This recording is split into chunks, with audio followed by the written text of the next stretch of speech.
ನಮಸ್ಕಾರ ವೀಕ್ಷಕರೇ, ವಿಶೇಷ ಸಂದರ್ಶನಕ್ಕೆ ಆತ್ಮೀಯ ಸುಸ್ವಾಗತ. ಇವತ್ತಿನ ಕಾರ್ಯಕ್ರಮದಲ್ಲಿ ಕಿಡ್ನಿಗೆ ಸಂಬಂಧಪಟ್ಟಂಥ ವಿಚಾರಗಳನ್ನು ಮಾತನಾಡಲಿಕ್ಕೆ ಕಾರ್ಯಕ್ರಮದಲ್ಲಿ ಭಾಗವಹಿಸ್ತಾ ಇದ್ದಾರೆ ಖ್ಯಾತ ಕಿಡ್ನಿ ತಜ್ಞರಾಗಿರ್ತಕ್ಕಂಥ ಡಾಕ್ಟರ್ ಸುದರ್ಶನ್ ಬಲ್ಲಾಳ್ ಅವರು. ನಮಸ್ಕಾರ ಡಾಕ್ಟ್ರೇ. ನಮಸ್ಕಾರ ದೀಪಕ್ ಅವರೇ, ಹಾಗೂ ನಿಮ್ಮ ವೀಕ್ಷಕರಿಗೆ ನಮಸ್ಕಾರ. ಡಾಕ್ಟ್ರೇ, ಈಗ ಭಾರತದಲ್ಲಿ ಕಂಡು ಬರ್ತಿರ್ತಕ್ಕಂಥ ಅನೇಕ ಈ ಆರೋಗ್ಯಕ್ಕೆ ಸಂಬಂಧಪಟ್ಟಂತಹ ಸಮಸ್ಯೆಗಳ ಪೈಕಿ ಪ್ರಮುಖವಾಗಿರ್ತಕ್ಕಂಥದ್ದು ಈ ಜೀವನ ಶೈಲಿಗೆ ಸಂಬಂಧಪಟ್ಟಿರ್ತಕ್ಕಂಥ ಸಮಸ್ಯೆಗಳು ಅಂತ ಕರೆಯೋದಕ್ಕಿಂತ ಹೆಚ್ಚಾಗಿ ಕಾಯಿಲೆ ಅಂತಲೇ ಕರಿಬೋದಾ? ಈ ಲೈಫ್ ಸ್ಟೈಲ್ ಡಿಸೀಸಸ್ ಅಂತ ಅವು ಯಾವುವು ಮತ್ತು ಯಾವ ಕಾರಣದಿಂದ ಬರ್ತವೆ ಮತ್ತು ಯಾವ ಪ್ರಮಾಣದಲ್ಲಿದೆ ಅಂತ ಹೇಳ್ತೀರಾ? ನೀವು ಭಾಳಷ್ಟು ಇಂಪಾರ್ಟೆಂಟ್ ಇಶ್ಯೂವನ್ನು ರೈಸ್ ಮಾಡಿದ್ದೀರಾ. ಇವಾಗ ಎರಡು ಥರ ಕಾಯಿಲೆಗಳಿವೆ. ಒಂದಕ್ಕೆ ನೀವು ಹೇಳಿದಂತೆ ಲೈಫ್ ಸ್ಟೈಲ್ ಡಿಸೀಸಸ್ ಅಥವಾ ನಾನ್ ಕಮ್ಯುನಿಕೇಬಲ್ ಡಿಸೀಸ್ ಅಂತ ಹೇಳ್ತೀವಿ. ಇನ್ನೊಂದು ಕಮ್ಯುನಿಕೇಬಲ್ ಡಿಸೀಸ್ ಅಥವಾ ಇನ್ಫೆಕ್ಷಸ್ ಡಿಸೀಸ್ ಅಂತ ಹೇಳ್ತೀವಿ. ನಮ್ಮ ಭಾರತದಲ್ಲಿ ದುರಾದೃಷ್ಟ ಏನಂದರೆ ನಮಗೆ ಎರಡು ಥರ ಕಾಯಿಲೆಗಳು ಇವೆ. ಈಗ ಈ ಡೆವಲಪ್ಡ್ ಕಂಟ್ರೀಸಲ್ಲಿ ಹೆಚ್ಚು ಇನ್ಫೆಕ್ಷಸ್ ಡಿಸೀಸ್ ಅಥವಾ ಕಮ್ಯುನಿಕೇಬಲ್ ಡಿಸೀಸ್ ಸೋಂಕು ಕಾಯಿಲೆಗಳು ಹೆಚ್ಚು ಇರೋದಿಲ್ಲ. ಯಾಕೆ ಮಲೇರಿಯಾ, TB, ಚಿಕನ್ ಗುನ್ಯಾ, ಡೆಂಗು ಇದೆಲ್ಲ ನೀವು ಅಮೇರಿಕ, ಇಂಗ್ಲೆಂಡಲ್ಲಿ ನೋಡೋದಿಲ್ಲ. ಅವ್ರಿಗೆ ಇದು ಏನು ಕಾಯಿಲೆ ಅಂತ ಕೇಳ್ಬೋದು ಅವ್ರು ನೀವು ಅಲ್ಲಿ ಹೋದರೆ. ಆದರೆ ನಮ್ಮ ದೇಶದಲ್ಲಿ ಈ ಕಾಯಿಲೆಗಳು ಇವೆ. ಅದರ ಮೇಲೆ ಈಗ ನಾನ್ ಕಮ್ಯುನಿಕೇಬಲ್ ಡಿಸೀಸ್ ಅಥವಾ life style disease major epidemic ಅಥವಾ ಸಾಂಕ್ರಾಮಿಕ ರೋಗದ ಹಾಗೆ ಹರಡಿದೆ. ಹಾಗಾಗಿ ನಮ್ಮ ಬಡ ದೇಶಕ್ಕೆ ಎರಡು ಥರದಲ್ಲಿ ಪೆಟ್ಟು ಬೀಳ್ತಾ ಇದೆ, communicable and non communicable diseases. ಈಗ ನಾವು ಹೆಚ್ಚಾಗಿ ನಾನ್ ಕಮ್ಯುನಿಕೇಬಲ್ ಡಿಸೀಸ್ ಅಂದರೆ ಅದಕ್ಕೆ ನೀವು ಹೇಳಿದಂತೆ ಲೈಫ್ ಸ್ಟೈಲ್ ಡಿಸೀಸ್ ಅಂತ ಹೇಳ್ತೀವಿ. ಯಾಕಂದರೆ ಇದು ಈಗ ಲೈಫ್ ಸ್ಟೈಲಿಂದಾಗಿ ಬಂದಿದೆ. ನಾವು ಈಗ ಹಿಸ್ಟ್ರಿ ನೋಡಿದರೆ from cave man to computer man ಏನು ಚೇಂಜ್ ಆಗಿದ್ರೆ there are 5 S's which have changed. ಒಂದು ಅಫ್ಕೋರ್ಸ್ ಸಾಲ್ಟ್ ಇಂಟೇಕು ಅಥವಾ ಉಪ್ಪು ತಿನ್ನೋದು ಜಾಸ್ತಿ, ಶುಗರ್ ಅಥವಾ ಸಕ್ಕರೆ ತಿನ್ನೋದು, 3 ಸ್ಮೋಕಿಂಗ್ ಪಾಯ್ಸನ್, ನಾನು ಮುಂಚೆನೂ ನಿಮಗೆ ಹೇಳಿದ್ದೀನಿ. ಹಾಗೆ ಇನ್ನೊಂದು ಏನಂದರೆ ಸೆಡೆಂಟ್ರಿ ಲೈಫ್ ಸ್ಟೈಲ್. ನಮಗೀಗ ಮೇಲೆ ಹೋಗಬೇಕಾದ್ರೆ ಲಿಫ್ಟ್ ಬೇಕು, ಕೆಳಗೆ ಹೋಗೋದಾದ್ರೆ ಲಿಫ್ಟ್ ಬೇಕು, ಎಲ್ಲಿಗೆ ಹೋದಿದ್ರು ಕಾರು ಅಥವಾ ಬಸ್ ಬೇಕು, ಯಾರೂ ನಡೆಯೋದಿಲ್ಲ, ಸೈಕಲ್ ಮಾಡೋದಿಲ್ಲ. ಇನ್ನೊಂದು ಲಾಸ್ಟ್ ನಮ್ಮ ಲೈಫ್ ಸ್ಟೈಲಿಂದ ಸಿಕ್ಕಾಪಟ್ಟೆ ಸ್ಟ್ರೆಸ್ ಶುರುವಾಗಿದೆ. ಹಾಗಾಗಿ ಸಾಲ್ಟು, ಶುಗರು, ಸ್ಮೋಕಿಂಗು, ಸ್ಟ್ರೆಸ್ಸು ಮತ್ತು ಸೆಡೆಂಟ್ರಿ ಲೈಫ್ ಸ್ಟೈಲಿಂದಾಗಿ ನಮಗೆ ಹೆಚ್ಚಾಗಿ ಈ ಲೈಫ್ ಸ್ಟೈಲ್ ಡಿಸೀಸ್ ಬಂದಿದೆ. ಈ ಲೈಫ್ ಸ್ಟೈಲ್ ಡಿಸೀಸ್ ಏನಂದರೆ ಡಯಾಬಿಟೀಸು, ಬ್ಲಡ್ ಪ್ರೆಷರು, ಕಿಡ್ನಿ ತೊಂದರೆ, ಹಾರ್ಟ್ ತೊಂದರೆ, ಸ್ಟ್ರೋಕ್ಸ್ ಅಥವಾ ಪ್ಯಾರಾಲಿಸಿಸ್ಸು ಹಾಗೂ ಕ್ಯಾನ್ಸರು. ಇದು ಈಗ ವಿಪರೀತ ಜಾಸ್ತಿ ಆಗಿದೆ. ಇತ್ತೀಚೆಗೆ ನಮ್ಮ ಆಸ್ಪತ್ರೆಯವರು ಸೇರಿ ಬೇರೆ ಆಸ್ಪತ್ರೆಗಳೆಲ್ಲ ಸೇರಿ ಇಂಡಿಯಾದಲ್ಲಿ ಒಂದು ಸ್ಟಡಿ ಮಾಡಿದ್ದಾರೆ. ಅದರಲ್ಲಿ ವಾಟ್ ಈಸ್ ಶಾಕಿಂಗ್ ಅಂದರೆ ಈಗ ಆಸ್ಪತ್ರೆಗೆ ಬರೋ ಅಡಲ್ಟ್ಸಲ್ಲಿ 50% ಅಂದರೆ every second patient either has diabetes or hypertension. ಅಂದರೆ ಅಷ್ಟು ಜನರಿಗೆ ಕಾಯಿಲೆ ಇದೆ. ಅದರಲ್ಲಿ ತುಂಬ ಜನರಿಗೆ ಕಾಯಿಲೆ ಇದೆ ಅಂತ ಗೊತ್ತೇನೇ ಇಲ್ಲ. ಅಷ್ಟು ಪ್ರಮಾಣದಲ್ಲಿ ಇದು ನಮ್ಮ ದೇಶದಲ್ಲಿ ಈಗ ಕಮ್ಯುನಿಕೇಬಲ್ ಡಿಸೀಸ್, ನಾನ್ ಕಮ್ಯುನಿಕೇಬಲ್ ಡಿಸೀಸ್ ಹರಡಿದೆ. ಅಂದರೆ ಈಗ ಸೋಂಕಿನಿಂದ ಬರತಕ್ಕಂಥ ಕಾಯಿಲೆಗಳ ಲಕ್ಷಣಗಳು ಬೇಗ ಕಂಡು ಬರ್ತವೆ. ಆದರೆ ಈ ಜೀವನ ಶೈಲಿಯಿಂದ ಅಥವಾ ಲೈಫ್ ಸ್ಟೈಲ್ನಿಂದ ಬರ್ತಕ್ಕಂಥ ಕಾಯಿಲೆಗಳು ಅವು ಬಂದ ನಂತರ ಬಹಳಷ್ಟು ದಿನಗಳ ನಂತರ ಗೊತ್ತಾಗತಕ್ಕಂಥದ್ದು. ಆದ್ದರಿಂದ ಅವು ಒಂದು ರೀತಿಯಲ್ಲಿ ಮೆಲ್ಲನೆ ಕೊಲ್ಲತಕ್ಕಂಥ ಕಾಯಿಲೆಗಳು ಅಲ್ವಾ? ಇದು ನೀವು ಹೇಳಿದಂತೆ ನಾವು ಇದಕ್ಕೆ ಸೈಲೆಂಟ್ ಕಿಲ್ಲರ್ಸ್ ಅಂತಲೇ ಹೆಸರು ಕೊಟ್ಟಿದ್ದೀವಿ. ಯಾಕಂದರೆ ಇವಾಗ ಇದರಲ್ಲಿ ಡಯಾಬಿಟೀಸು ಮತ್ತು ಹೈ ಬ್ಲಡ್ ಪ್ರೆಷರು ಮೇಯ್ನ್ ನಮ್ಮ ಲೈಫ್ ಸ್ಟೈಲ್ ಡಿಸೀಸಸ್ಸು. ಎರಡು ಕಾಯಿಲೆನೂ ಪೇಷಂಟ್ಗೂ ಗೊತ್ತಿರೋದಿಲ್ಲ, ಡಾಕ್ಟ್ರಿಗೂ ಅವರನ್ನು ನೋಡಿದರೆ ಗೊತ್ತಾಗದಿರ್ಬೋದು. ಹಾಗಾಗಿ ಸಾಧಾರಣ ಒಂದು 30-50% ಜನರಿಗೆ ಅವರಿಗೆ ಆ ಕಾಯಿಲೆ ಇದೆ ಅಂತ ಗೊತ್ತೇ ಆಗೋದಿಲ್ಲ. ತುಂಬ ಲೇಟ್ ಸ್ಟೇಜಸಲ್ಲಿ ಗೊತ್ತಾಗುತ್ತೆ. ಆವಾಗ it may be too late to do anything. ಆದರೆ ಈ ಡಯಾಬಿಟೀಸಿಗೆ ಮತ್ತು ಹೈಪರ್ಟೆನ್ಷನ್ ಅಥವಾ ಮಧುಮೇಹ ಕಾಯಿಲೆಗೂ ಮತ್ತು ರಕ್ತದೊತ್ತಡಕ್ಕೂ ಅದರೊಂದಿಗೆ ನಮ್ಮ ಕಿಡ್ನಿಗೂ ಬಹಳ ದೊಡ್ಡ ಸಂಬಂಧ ಇದೆಯಾ? ಇದು ಮೂರು ನಮ್ಮದು ಏನು ಹೇಳ್ಬೋದು ಅಂದರೆ it is A terrible triangle. Diabetes ಅಥವಾ ಮಧುಮೇಹ, ರಕ್ತ ಒತ್ತಡ ಅಥವಾ ಹೈಪರ್ಟೆನ್ಷನು ಹಾಗೂ ಕಿಡ್ನಿ ಕಾಯಿಲೆ, ಇದು ಮೂರು ಭಾಳ ಇಂಟರ್ಕನೆಕ್ಟೆಡ್ಡು. ಈಗ number 1 cause of kidney disease ನಮ್ಮ ದೇಶದಲ್ಲೇ ಅಲ್ಲ, ಎಲ್ಲ ದೇಶದಲ್ಲೂ ಸೇರಿ ಡಯಾಬಿಟೀಸ್. ಕಾರಣ 100ಕ್ಕೆ 50% ಜನರು ಕಿಡ್ನಿ ಕಾಯಿಲೆಯಿಂದ ಬರುವುದು ಡಯಾಬಿಟಿಸಿಂದಾಗಿ. ಹಾಗೆಯೇ ಕಿಡ್ನಿ ತೊಂದರೆ ಇರುವವರಿಗೆ ಒಂದು ರಕ್ತದ ಒತ್ತಡ ಇರುತ್ತೆ, ರಕ್ತ ಒತ್ತಡ ಇರುವವರಿಗೆ ಕಿಡ್ನಿ ಕಾಯಿಲೆ ಬರುತ್ತೆ.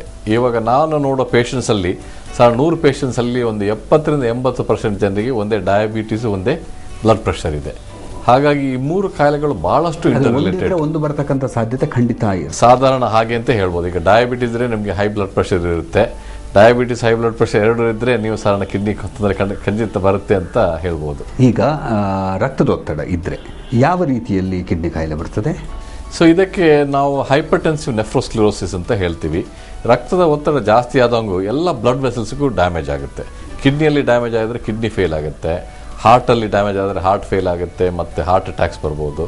ಬ್ರೈನಿಗೆ ಎಫೆಕ್ಟ್ ಆದರೆ ಪ್ಯಾರಾಲಿಟಿಕ್ ಅಟ್ಯಾಕ್ ಅಥವಾ ಸ್ಟ್ರೋಕ್ ಬರ್ಬೋದು. ಎಲ್ಲೆಲ್ಲ ರಕ್ತ ಒತ್ತಡ ಜಾಸ್ತಿ ಆಗುತ್ತೋ ಎಲ್ಲ ಬ್ಲಡ್ ವೆಸಲ್ಸ್ಗೂ ಡ್ಯಾಮೇಜ್ ಆಗುತ್ತೆ.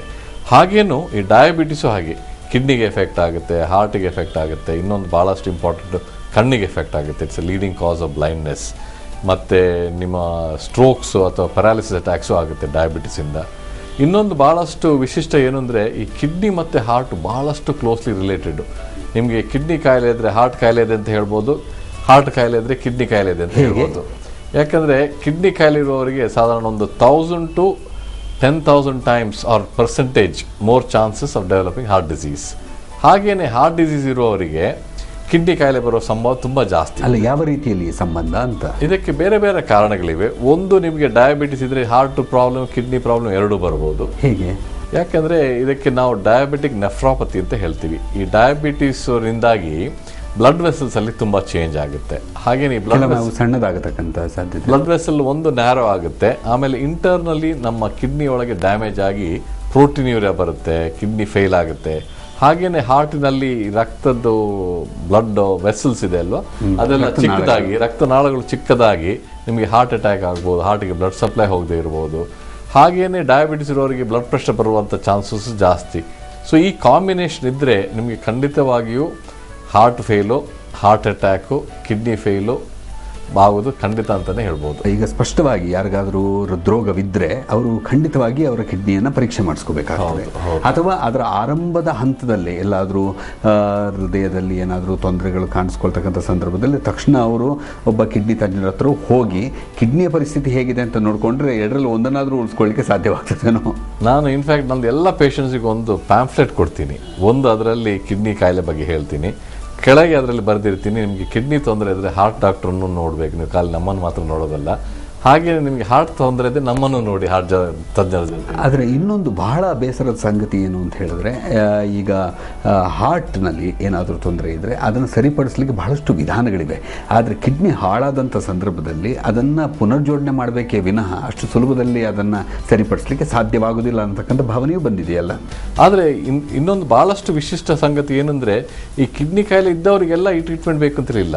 ಅರ್ಲಿ ಸ್ಟೇಜಸಲ್ಲಿ ನಾವು ಒಂದೇ ಕಿಡ್ನಿ ಕಾಯಿಲೆ ಕಂಪ್ಲೀಟಾಗಿ ನಿವಾರಣೆ ಮಾಡ್ಬೋದು ಅಥವಾ ಕ್ಯೂರ್ ಮಾಡ್ಬೋದು, ಇಲ್ಲಾಂದರೆ ಅಟ್ಲೀಸ್ಟ್ ಅದು ಮುಂದಕ್ಕೆ ಒರೆಯುವಂಥ ಸ್ಥಿತಿಯನ್ನು ಕಂಟ್ರೋಲ್ ಮಾಡ್ಬೋದು. ಆದರೆ ನೀವೀಗ ಶುಗರ್ ಮತ್ತು ಸಾಲ್ಟ್ ಮತ್ತು ಸ್ಮೋಕಿಂಗ್, ಸ್ಟ್ರೆಸ್ ಮತ್ತು ಸೆಡೆಂಟ್ರಿ ಲೈಫ್ ಸ್ಟೈಲ್ ಅಂತ ಹೇಳಿದ್ರೆ ಅಲ್ಲಿ ಓಡಾಡದೆ ಇದ್ದಲ್ಲೇ ಇದ್ಕೊಂಡು ಜೀವನ ಮಾಡ್ತಕ್ಕಂಥದ್ದು, ಅಂಥ ರೀತಿಯ ಜಡತ್ವದ ಒಂದು ರೀತಿಯ ಜೀವನ ನಡೆಸ್ತಕ್ಕಂಥದ್ರ ಬಗ್ಗೆ ಹೇಳಿದ್ರಿ ಅಲ್ಲ. ಆದ್ದರಿಂದ ಪ್ರತಿಯೊಂದನ್ನು ಬಿಡಿಸಿ ಹೇಳಬೇಕಿದ್ರೆ ಯಾವ ರೀತಿ ಉಪ್ಪಿನಿಂದ ತೊಂದರೆ ಬರ್ತದೆ ಅಂತ? ಉಪ್ಪಿನಿಂದ ನಮಗೆ ಏನು ಆಗಿದೆ ಅಂದರೆ, ಇದು ಭಾಳಷ್ಟು ಇಂಟ್ರೆಸ್ಟಿಂಗು. ನೀವು ಇವಾಗ ಕೇವ್ ಮ್ಯಾನ್ ಡಯಟು ಮತ್ತು ನಮ್ಮ ಡಯಟ್ ನೋಡಿದರೆ, ನಾವು ಈಗ ಸಾಧಾರಣ ಒಂದು 50 ಟೈಮ್ಸ್ ಮೋರ್ ಉಪ್ಪನ್ನು ತಿಂತೀವಿ ಅವ್ರು ತಿನ್ನೋದು. ಅವರು ತುಂಬ ಪೊಟ್ಯಾಸಿಯಮ್ ತಿಂತಾಯಿದ್ರು, ನಾವು ತುಂಬ ಸಾಲ್ಟ್ ಅಥವಾ ಸೋಡಿಯಂ ಕ್ಲೋರೈಡ್ ಅಂತ ತಿಂತಾಯಿದ್ವಿ. ಯಾಕಂದರೆ ಆವಾಗ ಉಪ್ಪು ಇರಲಿಲ್ಲ. ಉಪ್ಪು ಕೇವ್ ಮ್ಯಾನ್ ಟೈಮಲ್ಲಿ ಉಪ್ಪು ಇರಲಿಲ್ಲ. ಅವರು ತುಂಬ ವೆಜಿಟೇಬಲ್ಸು, ಫ್ರೂಟ್ಸು ಇದನ್ನೆಲ್ಲ ತಿಂತಾಯಿದ್ರು. ಅದು ಎಳ್ನೀರಲ್ಲಾಗಿ ಹೌದು, ಅದೆಲ್ಲ ತುಂಬ ಪೊಟ್ಯಾಸಿಯಮ್ ಇತ್ತು. ಆದರೆ ನಾವು ಈಗ ರಿಫೈನ್ಡ್ ಫುಡ್ಸು, ಸಾಲ್ಟನ್ನು ತಿಂತಾ ಇದ್ದೀವಿ. ಹಾಗಾಗಿ ಈಗ ರಕ್ತದ ಒತ್ತಡ ಮತ್ತು ಸಾಲ್ಟಿಗೆ ಭಾಳಷ್ಟು ಕನೆಕ್ಷನ್ ಇದೆ ಒಂದು. ಎರಡನೇದು, ಈ ಸಾಲ್ಟ್ ಜಾಸ್ತಿ ತಗೊಂಡ್ರೆ ಮೈಯಲ್ಲಿ ನೀರು ತುಂಬಿಕೊಳ್ಳುತ್ತೆ, ಹಾರ್ಟ್ ಫೇಲಿಯರ್ ಬರೋ ಚಾನ್ಸಸ್. ಹೇಗೆ ಡಾಕ್ಟ್ರೆ? ಯಾಕಂದರೆ ಈಗ ಸಾಲ್ಟ್ ಇಂಟೇಕಲ್ಲಿ ಏನಾಗುತ್ತೆ ಅಂದರೆ ನಿಮ್ಮ ಬ್ಲಡ್ ವೆಸಲ್ಸಲ್ಲಿ ಚೇಂಜ್ ಆಗಿ ರಕ್ತದ ಒತ್ತಡ ಬರುತ್ತೆ. ರಕ್ತದ ಒತ್ತಡ ಬಂದರೆ ನಿಮ್ಮ ಹಾರ್ಟಿಗೆ ಎಫೆಕ್ಟ್ ಆಗುತ್ತೆ, ಹಾರ್ಟ್ ಚೆನ್ನಾಗಿ ಪಂಪ್ ಮಾಡೋದಿಲ್ಲ. ಇದಕ್ಕೆ ಕಂಜೆಸ್ಟಿವ್ ಹಾರ್ಟ್ ಫೇಲಿಯರ್ ಅಂತ ಹೇಳ್ತೀವಿ. ಹಾಗೆಯೇ ಈ ರಕ್ತದ ಒತ್ತಡ ಬಂದವರಿಗೆ ಕೆಲವರಿಗೆ ಕಿಡ್ನಿ ತೊಂದರೆ ಬರುತ್ತೆ. ಈ ಕಿಡ್ನಿ ತೊಂದರೆ ಬಂದವರಿಗೂ ಮೈಯಿಂದ ಸಾಲ್ಟ್ ಮತ್ತು ವಾಟರ್ನ ಹೊರಗೆ ಹಾಕೋದು ಕಷ್ಟ ಆಗುತ್ತೆ. ಸೊ ಒಂದು, ನೀವು ಜಾಸ್ತಿ ಸಾಲ್ಟ್ ತಗೊಂಡು, ಎರಡನೇದು ನಿಮ್ಮ ಸಾಲ್ಟನ್ನು ನಿಮಗೆ ಹೊರಗೆ ಹಾಕ್ಲಿಕ್ಕೆ ಆಗಿಲ್ಲ ಅಂದರೆ ನಿಮ್ಮ ಪ್ರಾಬ್ಲಮ್ಸ್ ಮಲ್ಟಿಪ್ಲೈ ಆಗುತ್ತೆ. ಹಾಗಾದರೆ ನೀವು ಸ್ಪಷ್ಟವಾಗಿ ಹೇಳತಕ್ಕಂಥದ್ದು ಉಪ್ಪನ್ನು ತಿನ್ನೋದು ಕಡಿಮೆ ಮಾಡೋದು ಭಾಳ ಸೂಕ್ತ. ಹೌದು, ಎಲ್ಲರಿಗೂ, ಕಾಯಿಲೆ ಇದ್ದವರಿಗೂ ಕಾಯಿಲೆ ಇಲ್ದಿದ್ದವರಿಗೂ. ಉಪ್ಪಿಗಿಂತ ರುಚಿ ಬೇರೆ ಇಲ್ಲ ಅಂತ ಹೇಳ್ತಾರೆ. ಅಲ್ಲ, ನೀವು ವಿಪರೀತ ತಿನ್ನಬಾರ್ದು, ಮಿತದಲ್ಲಿ ತಿಂದರೆ ಪರವಾಗಿಲ್ಲ. ಎಷ್ಟು ಒಂದು ಮಿತವಾಗಿ ತಿನ್ನೋದು. ಮಿತವಾಗಿ ಕಾಯಿಲೆ ಇದ್ದರೆ ಅಫ್ಕೋರ್ಸ್ ತುಂಬ ರೆಸ್ಟ್ರಿಕ್ಷನ್ಸ್ ಇರುತ್ತೆ. ಈಗ ಕಿಡ್ನಿ ತೊಂದರೆ ಅಥವಾ ಹಾರ್ಟ್ ಫೇಲಿಯರ್ ಎಲ್ಲ ಇದ್ದರೆ ನಾವು ಸಾಧಾರಣ ಒಂದು ಸ್ಪೂನ್ ಸಾಲ್ಟ್ ಅಂತ ಹೇಳ್ತೀವಿ, ಅಷ್ಟೇ. ಒಂದು ದಿವಸಕ್ಕೆ 1 ಸ್ಪೂನ್ ಅಂತ ಹೇಳ್ತೀವಿ. ಸಾಮಾನ್ಯ ಜನರು ಸಾಧಾರಣ 2 ರಿಂದ 3 ಸ್ಪೂನ್ ತನಕ ತಿನ್ಬೋದು. ಯಾಕಂದರೆ ನಮ್ಮ ಏಷ್ಯನ್ ಕಂಟ್ರೀಸಲ್ಲಿ ಸ್ವಲ್ಪ ಸಾಲ್ಟ್ ತಿನ್ನೋ ಪದ್ಧತಿ ಜಾಸ್ತಿ. ಪಿಕ್ಕಲ್ಸು, ಪಾಪಡಮ್ಮು ಇದನ್ನೆಲ್ಲ ತಿಂತೀವಿ. ಸೊ ಕಿಡ್ನಿ ಕಾಯಿಲೆ ಅಥವಾ ಹಾರ್ಟ್ ಕಾಯಿಲೆ ಇದ್ದರೆ ಖಂಡಿತವಾಗಿ ನೀವು ಆದಷ್ಟು ಕಡಿಮೆ ಮಾಡಬೇಕು. ನಾರ್ಮಲ್ ಮನುಷ್ಯರು ಸಾಧಾರಣ 1 ರಿಂದ 2 ಸ್ಪೂನ್ ತನಕ ತಿನ್ಬೋದು, ಏನು ಪ್ರಾಬ್ಲಮ್ ಇಲ್ಲ. ಯಾಕಂದರೆ ಕೆಲವು ಸಂದರ್ಭದಲ್ಲಿ, ಭಾಳಷ್ಟು ಅಪರೂಪ ಸಂದರ್ಭದಲ್ಲಿ ತುಂಬ ಉಪ್ಪು ಕಡಿಮೆ ತಿಂದ್ರೂ ಪ್ರಾಬ್ಲಮ್ ಆಗುತ್ತೆ. ಸೊ ಸಾಧಾರಣ ಒತ್ತಡಕ್ಕೆ ಅದಕ್ಕೂ ಅವಶ್ಯಕತೆವಾಗಿ ಸಾಧಾರಣ ಮಿತದಲ್ಲಿ ತಿನ್ನೋದು ಒಳ್ಳೆಯದು. ಆದರೆ ಎಕ್ಸೆಸಿವ್ ಸಾಲ್ಟ್ಸ್ ತಿನ್ನೋದು ಒಳ್ಳೆಯದಲ್ಲ. ಈಗ ಸಕ್ಕರೆ ಬಗ್ಗೆ ಮಾತಾಡಬೇಕು ಅಂತ ಹೇಳಿದ್ರೆ ಸಕ್ಕರೆಯೂ ಅಷ್ಟೊಂದು ಅವಶ್ಯಕವಾಗಿರ್ತಕ್ಕಂಥ ರೀತಿಯಲ್ಲಿ ಕಂಡುಬರ್ತದೆ. ಆದರೆ ಸಕ್ಕರೆ ಒಂದು ವಿಶೇಷ ಅಂತ ಹೇಳಿದ್ರೆ ಒಂದು ಗ್ಲೂಕೋಸ್ ಆಗಿರ್ಬೋದು, ಮತ್ತು ಬೇರೆ ಬೇರೆ ರೀತಿಯಲ್ಲೂ ಸಕ್ಕರೆಗಳಿರ್ತಕ್ಕಂಥದ್ದು ಅಂತ ಹೇಳಿದ್ರೆ ಸಹಜವಾಗಿ ಸಿಗದ ಫ್ರಕ್ಟೋಸ್ ಆಗಿರ್ಬೋದು, ಲ್ಯಾಕ್ಟೋಸ್ ಆಗಿರ್ಬೋದು, ಇಂಥದ್ದೆಲ್ಲ. ಅದನ್ನು ಯಾವ ರೀತಿಯ ಸಕ್ಕರೆಯನ್ನು ಮಾತ್ರ ಸೇವಿಸಬಾರ್ದು ಅಂತಿದೆಯಾ? ಅನೇಕ ಮಂದಿ ಹೇಳೋದು ಬರೀ ಒಂದು ಹಣ್ಣನ್ನು ಏನು ಬೇಕಾದ್ರೂ ತಿಂದುಬಿಡೋ ಸಿಹಿ ಆಗಿರ್ತಕ್ಕಂಥದ್ದು, ಆದರೆ ಬರೀ ನೇರವಾಗಿರ್ತಕ್ಕಂಥ ಈ ಶುಗರ್ ಅಂತ ಯಾವುದು ನಮ್ಮ ಅಂಗಡಿಗಳು ಸಿಗ್ತದೆ ಅದನ್ನ ಮಾತ್ರ ತಿನ್ನಬಾರ್ದು. ನಾವು ಒಂದು ಏನು ಹೇಳ್ತೀವಿ ಅಂದರೆ ಈ ರಿಫೈನ್ಡ್ ಶುಗರ್ಸ್ ಒಳ್ಳೇದಲ್ಲ. ಈ ನಾವು ಈಗ ರಿಫೈನ್ಡ್ ಶುಗರ್ ಅಂದರೆ ಬಿಳಿ ಇರುವ ಶುಗರ್ ಇದೆ ಅಲ್ವಾ, ಅದು ಅಷ್ಟು ಒಳ್ಳೇದಲ್ಲ. ಕಲ್ಲು ಸಕ್ಕರೆ ಪರವಾಗಿಲ್ಲ ಅಂತಲಾ? ಕಲ್ಲು ಸಕ್ಕರೆಯಲ್ಲಿ ಜಾಗರಿ ಸ್ವಲ್ಪ ಪರವಾಗಿಲ್ಲ, ಜೇನು ಪರವಾಗಿಲ್ಲ. ಆದರೆ anything that has lot of sugar ultimately will have calories. ಆದರೆ ಜೇನಿನಲ್ಲಿ ಈ ಥರದ ಸಕ್ಕರೆ ಅಷ್ಟು ಇರೋದಿಲ್ಲ. ಇದರಲ್ಲಿ ಶುಗರಲ್ಲಿ ನಾವು ಎರಡು ಥರ ಇದೆ. ಒಂದು ನಾವು ಶುಗರ್ ಎಷ್ಟು ತಿಂತೀವಿ ಅಂತ, ಇನ್ನೊಂದು ನಾವು ಗ್ಲೈಸಿಮಿಕ್ ಇಂಡೆಕ್ಸ್ ಅಂತ ಹೇಳ್ತೀವಿ. ಅಂದರೆ ನೀವು ಇಷ್ಟು ಶುಗರ್ ತಿಂದರೆ ಬ್ಲಡ್ ಶುಗರ್ ಎಷ್ಟು ಮೇಲೆ ಹೋಗುತ್ತೆ ಅಂತ ಒಂದು ರೇಷಿಯೋ ಇದೆ. ಅದರಲ್ಲಿ ಕೆಲವುದೆಲ್ಲ ಹೈ ಗ್ಲೈಸಿಮಿಕ್ ಇರುತ್ತೆ. ಈಗ ಚಿಕ್ಕು ಇದರಲ್ಲೆಲ್ಲ ಹೈ ಗ್ಲೈಸಿಮಿಕ್ ಇದೆ. ಈ ಹೈ ಫೈಬರ್ ಇರುವಂಥದ್ದು ಮುಸುಂಬಿ, ಕಿತ್ತಲೆ ಇದರಲ್ಲೆಲ್ಲ ಗ್ಲೈಸಿಮಿಕ್ ಇಂಡೆಕ್ಸ್ ಸ್ವಲ್ಪ ಕಡಿಮೆ ಇರ್ತದೆ. ಮತ್ತು ರಿಫೈನ್ಡ್ ಶುಗರಲ್ಲಿ ಗ್ಲೈಸಿಮಿಕ್ ಇಂಡೆಕ್ಸ್ ತುಂಬ ಹೈ ಇರುತ್ತೆ. ಇನ್ ಜನರಲ್ ನಮ್ಮ ಲೆಕ್ಕದಲ್ಲಿ ಏನಂದರೆ, ನಿಮಗೆ ಡಯಾಬಿಟಿಸ್ ಇದ್ದರೆ ಡೆಫಿನೆಟ್ಲಿ ನಾವು ಒಂದು ಸಲ ಡಯಟಿಷಿಯನ್ ಮೀಟ್ ಮಾಡಿ ಅವರು ಎಷ್ಟು ಶುಗರ್ ಯಾವ ಥರ ತಿನ್ನಬೇಕು ಅಂತ ಹೇಳ್ತಾರೆ. ನೀವು ಡಯಾಬಿಟಿಸ್ ಇಲ್ಲ ಅಂದ್ರೂ ಶುಗರ್ ತಿಂದರೆ ಎರಡು ಪ್ರಾಬ್ಲಮ್ ಆಗುತ್ತೆ. ಒಂದು ಅಫ್ಕೋರ್ಸ್ ಡಯಾಬಿಟಿಸಿಗೆ ಪ್ರಾಬ್ಲಮ್ ಬರುತ್ತೆ. ಎರಡನೇದು ಶುಗರ್ ತಿಂದರೆ ನಿಮ್ಮ ವೆಯ್ಟ್ ಜಾಸ್ತಿ ಆಗುತ್ತೆ. ವೆಯ್ಟ್ ಜಾಸ್ತಿ ಆದರೆ ನಿಮಗೆ ಡಯಾಬಿಟಿಸ್ ಬರೋ ಚಾನ್ಸಸ್ ಜಾಸ್ತಿ ಆಗುತ್ತೆ, ರಕ್ತದೊತ್ತಡ ಬರೋ ಚಾನ್ಸಸ್ ಜಾಸ್ತಿ ಆಗುತ್ತೆ, ಕಿಡ್ನಿ ಕಾಯಿಲೆ ಬರೋ ಚಾನ್ಸಸ್ ಜಾಸ್ತಿ ಆಗುತ್ತೆ. ಸೊ ಶುಗರಿಂದಾಗಿ ತುಂಬ ಥರದ್ದು ನಿಮಗೆ ಸೈಡ್ ಎಫೆಕ್ಟ್ಸ್ ಬರುತ್ತೆ. ಡಾಕ್ಟ್ರೇ, ಈಗ ಈ ಕಿಡ್ನಿ ಕಾಯಿಲೆ ಅನ್ನತಕ್ಕಂಥದ್ದು ಒಂದು ಕಾಯಿಲೆ ಅಲ್ಲ, ಅನೇಕ ಕಾಯಿಲೆಗಳು, ಅವುಗಳ ಬಗ್ಗೆ ತಿಳಿಸ್ಕೊಡಿ. ಈಗ ಇದು ಕಿಡ್ನಿ ಕಾಯಿಲೆಗಳನ್ನು ನಾವು ಎರಡು ಥರ ಕಿಡ್ನಿ ಕಾಯಿಲೆಗಳು ಅಂತ ಹೇಳ್ತೀವಿ. ಒಂದು ಅಕ್ಯೂಟ್ ಕಿಡ್ನಿ ಇಂಜುರಿ ಅಥವಾ ಅಕ್ಯೂಟ್ ರೀನಲ್ ಫೇಲ್ಯೂರ್ ಅಂದರೆ ಟೆಂಪ್ರರಿಯಾಗಿ ಕಿಡ್ನಿಗೆ ಡ್ಯಾಮೇಜ್ ಆಗುತ್ತೆ. ಅದು ಸ್ವಲ್ಪ ಸಮಯದಲ್ಲಿ ಸರಿ ಹೋಗುತ್ತೆ, ಕಿಡ್ನಿ ಸರಿ ಹೋಗುತ್ತೆ, ಮನುಷ್ಯ ಸರಿ ಹೋಗ್ತಾನೆ, ಬೇರೆ ಏನು ಮಾಡಬೇಕಂತಲೇ. ಉದಾಹರಣೆಗೆ ಈಗ ಫಾರ್ ಇನ್ಸ್ಟೆನ್ಸ್ ಕೆಲವರಿಗೆ ಈ ಡಿಹೈಡ್ರೇಷನ್, ಗ್ಯಾಸ್ಟ್ರೋಎಂಟ್ರೈಟಿಸ್ ಆಗಿ ಡಿಹೈಡ್ರೇಷನ್ ಆಗಿರ್ಬೋದು, ಈ ನಿಮೋನಿಯಾ ಆಗಿ ಸೆಪ್ಸಿಸ್ ಆಗಿ ಮಲ್ಟಿ ಆರ್ಗನ್ ಫೇಲ್ಯೂರ್ ಅಂತ ಹೇಳ್ತೀವಿ, ಹಾಗೆ ಆಗ್ಬೋದು. ಕೆಲವು ಸಲ ಪಾಯ್ಸನ್ಸ್ ತಗೊಂಡವರಿಗೆ ಕಿಡ್ನಿ ಟೆಂಪ್ರರಿ ಡ್ಯಾಮೇಜ್ ಆಗ್ಬೋದು. ಕೆಲವರಿಗೆ ಪ್ರೆಗ್ನೆನ್ಸಿ ಆದಲ್ಲಿ ಕಿಡ್ನಿಗೆ ಟೆಂಪ್ರರಿ ಡ್ಯಾಮೇಜ್ ಆಗ್ಬೋದು. ಇದಕ್ಕೆ ನಾವು ಅಕ್ಯೂಟ್ ಕಿಡ್ನಿ ಇಂಜುರಿ ಅಂತ ಹೇಳ್ತೀವಿ. ಈ ಕಿಡ್ನಿ ಇಂಜುರಿ ವೈಶಿಷ್ಟ್ಯ ಏನಂದರೆ, ಇದು ಅವರು ಸರಿಯಾದ ಕೂಡಲೇ ಕಿಡ್ನಿನೂ ಸರಿಯಾಗುತ್ತೆ, ಮುಂದಕ್ಕೆ ಅವ್ರಿಗೇನು ಪ್ರಾಬ್ಲಮ್ ಬರೋದಿಲ್ಲ. ಆದರೆ ನಮ್ಮ ದೇಶ ಮತ್ತು ನಮ್ಮ ಭೂಲೋಕದಲ್ಲಿರುವಾಗ ಮೇನ್ ಸಮಸ್ಯೆ ಅಂದರೆ ಕ್ರಾನಿಕ್ ಕಿಡ್ನಿ ಇಂಜುರಿ, ಅಂದರೆ ಕ್ರಾನಿಕ್ಕು ಪರ್ಮನೆಂಟ್ ಡ್ಯಾಮೇಜ್ ಆಗಿರೋದು ಕಿಡ್ನಿಗೆ. ಇದಕ್ಕೆ ನಾವು ಮೆಡಿಕಲ್ ಟರ್ಮ್ಸಲ್ಲಿ ಕ್ರಾನಿಕ್ ರೀನಲ್ ಫೇಲ್ಯೂರ್ ಅಥವಾ ಕ್ರಾನಿಕ್ ಕಿಡ್ನಿ ಡಿಸೀಸ್ ಅಂತ ಹೇಳ್ತೀವಿ. ಇನ್ನೊಂದು ಜೆನೆಟಿಕ್ ಡಿಸೀಸ್, ಅಂದರೆ ನಿಮಗೆ ತಂದೆ ತಾಯಿಯವರಿಂದ ಅನುವಂಶೀಯ ಬರುವ ಕಾಯಿಲೆ. ಇದಕ್ಕೆ main example polycystic kidney disease ಅಂತ ಹೇಳ್ತೀವಿ. ಇನ್ನೊಂದು ಭಾಳಷ್ಟು ಕಂಪ್ಲೀಟ್ಲಿ ಪ್ರಿವೆಂಟಬಲ್ ಕಾಯಿಲೆಗಳು, ಇದಕ್ಕೆ ಡ್ರಗ್ ರಿಲೇಟೆಡ್ ಕಿಡ್ನಿ ಡಿಸೀಸ್ ಅಂತ ಹೇಳ್ತೀವಿ. ಔಷಧಿ ಮತ್ತು ನೋನ್ ಆ್ಯಂಡ್ ಅನ್ನೋನ್ ಔಷಧಿಗಳನ್ನ ಏನು ತಗೊಂಡಿವಿ ಅದರಲ್ಲಿ ಕಿಡ್ನಿ ಡ್ಯಾಮೇಜ್ ಆದರೆ ನಾವು ಇದಕ್ಕೆ ಡ್ರಗ್ ಇಂಡ್ಯೂಸ್ ಕಿಡ್ನಿ ಡಿಸೀಸ್ ಅಂತ ಹೇಳ್ತೀವಿ. ಇದು ಕಂಪ್ಲೀಟ್ಲಿ ಪ್ರಿವೆಂಟಬಲ್, ಯಾಕಂದರೆ ನೀವು ಔಷಧಿ ತಗೊಳ್ಳೋದಿದ್ರೆ ನಿಮಗೆ ಕಿಡ್ನಿಗೆ ಎಫೆಕ್ಟೇ ಆಗ್ತಿರಲಿಲ್ಲ. ಈ 5-6 ಕಾರಣಗಳು ಮೇನ್ ನಮ್ಮ ಕ್ರಾನಿಕ್ ಕಿಡ್ನಿ ಫೇಲ್ಯೂರ್ ಅಥವಾ ಕ್ರಾನಿಕ್ ಕಿಡ್ನಿ ಡಿಸೀಸ್ಗೆ ಇದೊಂದು 5-6 ಕಾರಣಗಳಿವೆ. ಹಾಗಾಗಿ ಯಾರಿಗೆಲ್ಲ ಈ ಕಾಯಿಲೆ ಇದೆಯಾ ಅವರು ಅವರ ಕಿಡ್ನಿ ಚೆನ್ನಾಗಿ ಕೆಲಸ ಮಾಡ್ತಾ ಇದೆಯಲ್ಲೋ ಅಂತ ಶುರುವಿನಿಂದನೇ ಚೆಕ್ ಮಾಡ್ಕೊಳ್ಳಿ. ಆದರೆ ಇಂಥ ಸಮಸ್ಯೆಗಳು ಬಂದಂತಹ ಸಂದರ್ಭದಲ್ಲಿ ನೀವೇ ಹೇಳಿದ್ರಿ, ಕೆಲವನ್ನು ನಾವು ತಡೆಗಟ್ಟಬಹುದು, ಕೆಲವು ಬಂದಾಗ ಅವುಗಳನ್ನು ಔಷಧಿಯಿಂದ ಗುಣಪಡಿಸ್ಬೋದು, ಕೆಲವನ್ನು ನಾವು ಡಯಾಲಿಸಿಸ್ ಮೂಲಕನೇ ಹತೋಟಿಯಲ್ಲಿಡಲಿಕ್ಕೆ ಸಾಧ್ಯವಾಗ್ತದೆ, ಮತ್ತು ಇನ್ನೂ ಕೆಲವನ್ನು ಬರೀ ಆ ಕಿಡ್ನಿಯನ್ನು ತೆಗೆದು ಹೊಸದನ್ನು ಜೋಡಿಸೋದ್ರಿಂದ ಮಾತ್ರ ಸರಿಪಡಿಸಲಿಕ್ಕೆ ಸಾಧ್ಯವಾಗ್ತದೆ ಅಲ್ವಾ? ಅದರಿಂದ ಯಾವ್ಯಾವ ಪಂಗಡಕ್ಕೆ ಸೇರಿರ್ತಕ್ಕಂಥ ಕಾಯಿಲೆಗಳು? ಎಲ್ಲ ಕಿಡ್ನಿ ಡಿಸೀಸನ್ನು ನಾವು ಬೇಗನೆ ಡಿಟೆಕ್ಟ್ ಮಾಡಿದರೆ ಒಂದೇ ಕಂಪ್ಲೀಟ್ ಕ್ಯೂರ್ ಮಾಡ್ಬೋದು, ಇಲ್ಲ ಅಂದರೆ ಅದರ ಡಿಸೀಸ್ ಪ್ರೋಗ್ರೆಷನ್ನು ಸ್ಲೋ ಮಾಡ್ಬೋದು. ನಾವು ಕಿಡ್ನಿ ಡಿಸೀಸಲ್ಲಿ ನಾವು ಕ್ಲಾಸಿಫೈ ಮಾಡಿದ್ದೀವಿ ಅದನ್ನು ಸ್ಟೇಜ್ 1 to ಸ್ಟೇಜ್ 5 ಅಂತ. ಸ್ಟೇಜ್ 1 ಅಂದರೆ ಮಿನಿಮಲ್ ಡ್ಯಾಮೇಜು, ಸ್ಟೇಜ್ 5 ಅಂದರೆ ಮ್ಯಾಕ್ಸಿಮಮ್ ಡ್ಯಾಮೇಜ್ ಆಗಿರುತ್ತೆ ಕಿಡ್ನಿಗೆ, ಡಯಾಲಿಸಿಸ್ ಅಥವಾ ಟ್ರಾನ್ಸ್ಪ್ಲಾಂಟೇಷನ್ ಸ್ಟೇಜಿಗೆ ಹೋಗಿರುತ್ತೆ. ಈಗ ಸ್ಟೇಜ್ 1 ಅನ್ನು ಹೇಗೆ ಗುರುತಿಸ್ಲಿಕ್ಕೆ ಸಾಧ್ಯ? ಅನ್ಫಾರ್ಚುನೇಟ್ಲಿ ಇದನ್ನು ಗುರುತಿಸೋದು ಜನರಿಗೆ ಗೊತ್ತಿರೋದಿಲ್ಲ, ಯಾಕಂದ್ರೆ ಅವರಿಗೆ ಕಿಡ್ನಿ ಕಾಯಿಲೆ ಇದೆ ಅಂತ ಸಂಶಯನೂ ಇರೋದಿಲ್ಲ, ಲಕ್ಷಣಗಳೇ ಇಲ್ಲದೆ ಇರಬಹುದು. ಅಲ್ಲಿ ಕೆಲವರು ಹೇಳ್ತಾರಲ್ಲ ಡಾಕ್ಟರ್, ಕೆಲವರು ಸ್ವಲ್ಪ ಹೆಚ್ಚು ಮೂತ್ರ ವಿಸರ್ಜನೆ ಮಾಡಿಬಿಟ್ರೆ ಅಥವಾ ಕೆಲವರಿಗೆ ಏನಾದರೂ ಮೂತ್ರ ವಿಸರ್ಜನೆ ಮಾಡ್ತಕ್ಕಂಥ ಸಂದರ್ಭದಲ್ಲಿ ತೊಂದರೆ ಬಂದುಬಿಟ್ರೆ ಎಲ್ಲ ಏನೋ ಒಂದು ಸಮಸ್ಯೆ ಇದೆ ಅನ್ನತಕ್ಕಂಥದ್ದು ಗೊತ್ತಾಗ್ತದೆ. ಕೆಲವರಿಗೆ ಸಿಂಪ್ಟಮ್ಸ್ ಇರ್ಬೋದು, ಏನಂದರೆ ಈಗ ನಾಕ್ಚುರಿ ಅಂತ ಹೇಳ್ತೀವಿ, ಅಂದರೆ ನಾವು ರಾತ್ರಿಗೆ ತುಂಬ ಮೂತ್ರ ಹೋಗೋದು, ಇಲ್ಲಾಂದರೆ ಮೂತ್ರ ಹೋಗೋ ಪ್ಯಾಟರ್ನ್ ಚೇಂಜ್ ಆಗಿರೋದು, ಕಾಲಲ್ಲಿ ಸ್ವೆಲ್ಲಿಂಗ್ ಬರೋದು, ಮುಖದಲ್ಲಿ ಊತ ಬರೋದು. ಆದರೆ ಕೆಲವರಿಗೆ ಏನು ಚಿಹ್ನೆಗಳು ಇಲ್ಲದೆ ಇರ್ಬೋದು, ಏನು ಸಿಂಪ್ಟಮ್ಸ್. ಯಾತಕ್ಕಾಗಿ ಡಾಕ್ಟ್ರೆ? ಯಾಕೆಂದರೆ ನಮ್ಮ ಬಾಡಿಯಲ್ಲಿ ತುಂಬ ಅಡ್ಯಾಪ್ಟೇಷನ್ ಇದೆ. And kidney disease specially kidney ತುಂಬ ಅಡ್ಯಾಪ್ಟ್ ಮಾಡುತ್ತೆ. ನಾನು ಮುಂಚೆ ಹೇಳಿದ್ನಲ್ಲ, ಹೇಗೆ ತುಂಬ ಅಬ್ಯೂಸ್ ನಮ್ಮ ಥರ ಸ್ವಲ್ಪ ಅಡ್ಜಸ್ಟ್ ಮಾಡ್ಕೊತೀನಿ. ಹೌದು, ತುಂಬ ಡ್ಯಾಮೇಜ್ ಆಗೋ ತನಕ ಕಿಡ್ನಿ ಅಡ್ಜಸ್ಟ್ ಮಾಡ್ತಾ ಹೋಗುತ್ತೆ. ನಿಮಗೂ ಗೊತ್ತಾಗೋದಿಲ್ಲ, ನನಗೂ ಗೊತ್ತಾಗೋದಿಲ್ಲ ಕಿಡ್ನಿಗೆ ಅಡ್ಜಸ್ಟ್ ಮಾಡ್ತಾ ಇದೆ ಅಂತ. ಕಡೆಗೆ ಅಡ್ಜಸ್ಟ್ ಮಾಡೋ ಸ್ಟೇಜ್ ಮುಗಿದ ಮೇಲೆ ಫೇಲ್ ಆಗಿಬಿಡುತ್ತೆ. ಆವಾಗಲೇ ಜನರಿಗೆ ಗೊತ್ತಾಗೋದು, ಓ ನನ್ನ ಕಿಡ್ನಿಗೆ ಪೆಟ್ಟು ಬಿದ್ದಿದೆ ಅಂತ. ಸೊ ಆದರೆ ನಾವು ಭಾಳಷ್ಟು ಸುಲಭ ರೀತಿಯಲ್ಲಿ ನಿಮ್ಮ ಕಿಡ್ನಿ ಎಷ್ಟು ಕೆಲಸ ಮಾಡ್ತಾಯಿದೆ, ಎಷ್ಟು ಪರ್ಸೆಂಟೇಜ್ ಕೆಲಸ ಮಾಡ್ತಾಯಿದೆ, ಅರ್ಲಿ ಡ್ಯಾಮೇಜಲ್ಲಿದೆಯಾ, ಲೇಟ್ ಡ್ಯಾಮೇಜ್ ಆಗಿದೆಯಾ ಅಂತ ಒಂದು 5 ನಿಮಿಷ ನಿಮ್ಮನ್ನು ನೋಡಿ ನಾನು ಏನು ಚೆಕಪ್ ಮಾಡಬೇಕು ಅಂತ ಹೇಳಿದರೆ ನನಗೆ ಕಂಡುಹಿಡಿಬೋದು. ಇಲ್ಲಿರ್ತಕ್ಕಂಥ ಬಹಳ ದೊಡ್ಡ ಸಮಸ್ಯೆ ಏನು ಅಂತ ಹೇಳಿದ್ರೆ, ಜನರಿಗೆ ಡಯಾಬಿಟೀಸ್ನ ಕೆಲವು ಲಕ್ಷಣಗಳು ಗೊತ್ತಾಗ್ತವೆ ಅಂತ ಹೇಳಿದ್ರೆ, ಸುಸ್ತಾಗ್ತಿರ್ಬೋದು, ಅಥವಾ ಮೂತ್ರ ವಿಸರ್ಜನೆಯಲ್ಲಿ ವ್ಯತ್ಯಯವಾಗಿರ್ಬೋದು, ಅಥವಾ ಬೇರೆ ಬೇರೆ ಕಾರಣಗಳಿಂದ ಅದನ್ನ ತಿಳ್ಕೊಳ್ಳಿಕ್ಕೂ ಸಾಧ್ಯವಾಗ್ಬೋದು. ಮತ್ತು ಈಗಿನ ಕಾಲದಲ್ಲಿ ಏನು ಅಂತ ಹೇಳಿದ್ರೆ, ಈ ಡಯಾಬಿಟೀಸ್ ಬೇಕಾಗಿರ್ತಕ್ಕಂಥ ಪರೀಕ್ಷೆಗಳನ್ನು ಮಾಡೋದು ತಿಳ್ಕೊಬಿಡ್ಬೋದು.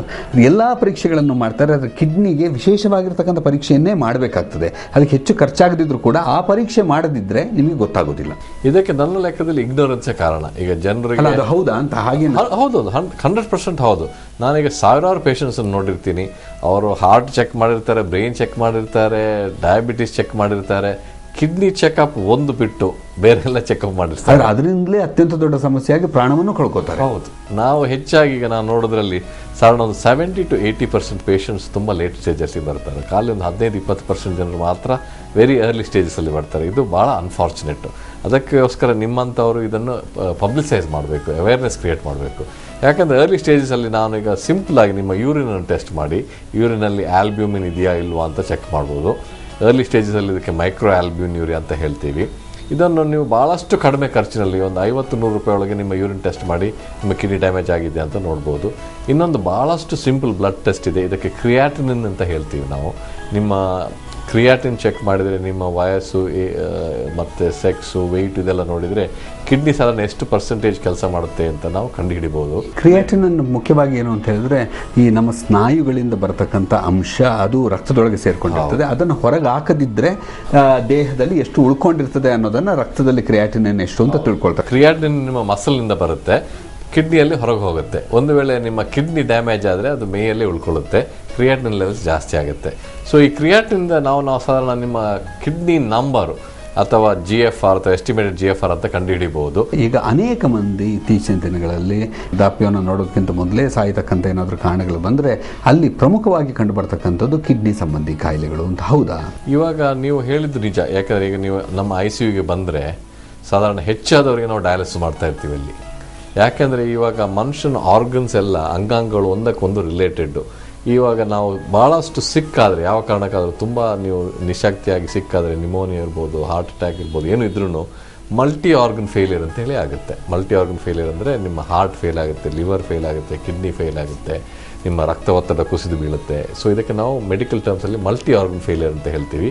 ಈ ಮಲ್ಟಿ ಆರ್ಗನ್ ಫೇಲಿಯರಲ್ಲಿ ಕಿಡ್ನಿ ಫೇಲ್ ಆಗೋದಂತೂ ಹೆಚ್ಚಾಗಿ ಆಗೇ ಆಗುತ್ತೆ. ಅನೇಕ ಮಂದಿಗೆ ಏನು ಒಂದು ಅಭಿಪ್ರಾಯ ಇರತಕ್ಕಂಥದ್ದು ಅಂತ ಹೇಳಿದ್ರೆ, ಕಿಡ್ನಿ ಹಾಳಾದಂಥ ಸಂದರ್ಭದಲ್ಲಿ ಜೀವನ ಮುಗೀತು ಅನ್ನತಕ್ಕಂಥದ್ದು ಅಂತ. ಆ ಕಾರಣದಿಂದಲೇ ನೀವು ಹೇಳ್ತಿರ್ತಕ್ಕಂಥದ್ದು ಏನು ಅಂತ ಹೇಳಿದ್ರೆ, ಆರಂಭದಲ್ಲೇ ಪರೀಕ್ಷೆ ಮಾಡ್ಕೋಬೇಕು ಅಂತ. ಅದು ನಿಜನಾ ಅಂತ ಹೇಳಿದ್ರೆ, ಯಾವುದಕ್ಕೆ ಬೇಕಾದರೂ ಸುಲಭವಾಗಿ ಚಿಕಿತ್ಸೆಯನ್ನು ನೀಡ್ಬೋದೇನೋ, ಆದರೆ ಕಿಡ್ನಿಯ ವಿಚಾರದಲ್ಲಂತೂ ಅದು ಒಂದು ಹಂತವನ್ನು ದಾಟಿದ ನಂತರ ಅದನ್ನು ಸರಿಪಡಿಸಲಿಕ್ಕೆ ಸಾಧ್ಯವಾಗೋದೇ ಇಲ್ಲ ಅಂತ. ಸಾಧ್ಯವೇ ಆಗೋದಿಲ್ಲ ಅಂತ ನಾನು ಹೇಳೋದಿಲ್ಲ. ಯಾಕಂದರೆ ಒಂದು ಹಂತ ದಾಟಿದರೆ, ತುಂಬ ಲೇಟ್ ಸ್ಟೇಜಸ್ ಕಿಡ್ನಿ ಫೇಲಿಯರ್ ಆದರೆ ಮತ್ತೆ ಅದಕ್ಕೆ ಡಯಾಲಿಸಿಸ್ ಮತ್ತು ಟ್ರಾನ್ಸ್ಪ್ಲಾಂಟೇಷನ್ ಎರಡೇ ಮಾಡ್ಕೊಳ್ಳಬೇಕು. ಟ್ರಾನ್ಸ್ಪ್ಲಾಂಟ್ ಅಂತಕ್ಕಂಥದ್ದು ಬಹಳ ಒಂದು ಕಷ್ಟದ ವಿಧಾನ ಮತ್ತು ಅದು ಎಲ್ರಿಗೂ ಸಾಧ್ಯವಾಗದಂಥದ್ದು ಒಂದಾಗಿರೋದ್ರಿಂದ ಅಂತ. ಇದು ಅನ್ಫಾರ್ಚುನೇಟ್ಲಿ ಲಾಂಗ್ ಟರ್ಮ್ ಡಯಾಲಿಸಿಸ್ ಮತ್ತು ಟ್ರಾನ್ಸ್ಪ್ಲಾಂಟೇಷನ್ನು ಭಾಳಷ್ಟು ಎಕ್ಸ್ಪೆನ್ಸಿವ್ ಪ್ರೊಸೀಜರ್ಸು. ಹಾಗಾಗಿ ತುಂಬ ಜನರು ಅದನ್ನು ಕೇಳಿದರೆ ಹೆದರ್ಕೊಳ್ತಾರೆ, ಅಯ್ಯೋ ನನ್ನ ಜೀವನೇ ಹೋಯ್ತು ಅಂತ ಎಣಿಸ್ತಾರೆ. ಯಾಕಂದರೆ ಅದು ಭಾಳಷ್ಟು ಕಾಸ್ಟ್ಲಿ ಅಫೇರ್. ಯಾಕಂದರೆ ಸಾಧಾರಣ ನೀವು ಟ್ರಾನ್ಸ್ಪ್ಲಾಂಟ್ ಅಥವಾ ಡಯಾಲಿಸಿಸ್ ಮಾಡಿಕೊಂಡ್ರೆ ವರ್ಷಕ್ಕೊಂದು 4-5 ಲಕ್ಷ ರೂಪಾಯಿ ತನಕ ಖರ್ಚಾಗುತ್ತೆ. ಇದು ಜನಸಾಮಾನ್ಯರಿಗೆ ಭಾಳಷ್ಟು ಕಷ್ಟ ಆಗುವಂಥ ವಿಷಯ. ಹಾಗಾಗಿ ನಮ್ಮ ಉದ್ದೇಶ ಏನಂದರೆ, ನಾವು ಆ ಸ್ಟೇಜಿಗೆ ಹೋಗಲಿಕ್ಕೆ ಬಿಡಬಾರ್ದು. ಆದರೆ ಇಲ್ಲಿರ್ತಕ್ಕಂಥ ಏನು ಅಂತ ಹೇಳಿದ್ರೆ, ಈಗ ಟ್ರಾನ್ಸ್ಪ್ಲಾಂಟ್ ಅಥವಾ ಪುನರ್ಜೋಡಣೆ ಮಾಡಬೇಕು ಅಂತಿದ್ರೆ ಯಾರು ಆ ಕಿಡ್ನಿಯನ್ನು ದಾನ ಮಾಡ್ಬೋದು ಅನ್ನತಕ್ಕಂಥದ್ದು ಬರ್ತದಲ್ವ. ಸ್ವಂತದವರು ಕೊಡ್ಬೋದು ಅಥವಾ ಬೇರೆ ಯಾರಾದರೂ ಆದರೆ ಅದಕ್ಕಿರ್ತಕ್ಕಂಥ ನಿಬಂಧನೆಗಳು ಅನ್ನತಕ್ಕಂಥದ್ದು ಅಂತ. ಮತ್ತು ಅಂಥದ್ದು ಮಾಡಿದಂಥ ಸಂದರ್ಭದಲ್ಲಿ ಇತ್ತೀಚೆಗೆ ನನಗೆ ಒಬ್ಬರು ಗೊತ್ತಿರೋ ರೀತಿಯಲ್ಲಿ ಅವರು ಮಾಡಿಸ್ಕೊಂಡು ಆರಾಮಾಗಿದ್ದಾರೆ. ಅದರಿಂದ ಅದು ಬಹಳ ಯಶಸ್ವಿಯಾಗಿ ಆಗತಕ್ಕಂಥ ಒಂದು ಶಸ್ತ್ರಚಿಕಿತ್ಸೆಯ, ಇಲ್ಲ ಅದ್ರ ಬಗ್ಗೆನೂ ಭಯ ಪಡಬೇಕಾಗ್ತದೆ, ಕಿಡ್ನಿ ಸಿಕ್ತಪ್ಪ ಆದರೂ ಏನಾದರೂ ಹಾಳಾಗೋಗ್ಬಿಡ್ಬೋದು ಅಂತಕ್ಕಂಥ ಒಂದು ಇವಾಗಿನ ಸಿಚುವೇಷನಲ್ಲಿ ಇವಾಗಿರುವ ಟೆಕ್ನಿಕಲ್ ಎಕ್ಸ್ಪರ್ಟೀಸು ಆಸ್ಪತ್ರೆಗಳ ಇನ್ಫ್ರಾಸ್ಟ್ರಕ್ಚರಲ್ಲಿ ಕಿಡ್ನಿ ಟ್ರಾನ್ಸ್ಪ್ಲಾಂಟೇಷನ್ ಸಹ ಸೇಫ್ ಪ್ರೊಸೀಜರ್ ಅಂತಲೇ ಹೇಳ್ಬೋದು. ಇವಾಗ ಸ್ಟ್ಯಾಟಿಸ್ಟಿಕ್ಸ್ ನೋಡಿದರೆ ನಾವು ಸಹ 100 ಜನರಿಗೆ ಆಪರೇಷನ್ ಮಾಡಿದರೆ 90-95% ಜನರು ಚೆನ್ನಾಗೇ ಇರ್ತಾರೆ. ಹಾಗಾಗಿ the results are very good. ಔಷಧಿಯಿಂದ ಎಷ್ಟರ ತನಕ ಯಾವ್ಯಾವ ರೀತಿಯ ಸಮಸ್ಯೆಗಳನ್ನು ಸರಿಪಡಿಸ್ಬೋದು ಅಂತ?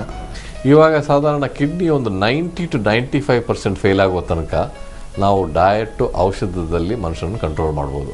ಇವಾಗ ನಾವು ಡಯಾಲಿಸಿಸ್ ಅಗತ್ಯ ಇರೋದು ಭಾಳಷ್ಟು ಕಡಿಮೆ ಜನರಿಗೆ, ಆದರೆ ಅದು ತುಂಬ ನ್ಯೂಸ್ ಆಗುತ್ತೆ. ಯಾರಿಗಾದ್ರು ಡಯಾಲಿಸಿಸ್ ಬೇಕಂದರೆ ಹೆದರ್ಕೊಂಡಿರ್ತಾರೆ. ಯಾಕೆಂದರೆ ಡಯಾಲಿಸಿಸ್ ಅನ್ನತಕ್ಕಂಥದ್ದು ಬಹಳ ಒಂದು ಕ್ಲಿಷ್ಟವಾಗಿರ್ತಕ್ಕಂಥ ಪ್ರಕ್ರಿಯೆ ಮಾತ್ರ ಅಲ್ಲ, ಬಹಳಷ್ಟು ವೆಚ್ಚಭರಿತವಾಗಿರ್ತಕ್ಕಂಥದ್ದು ಅಲ್ವಾ.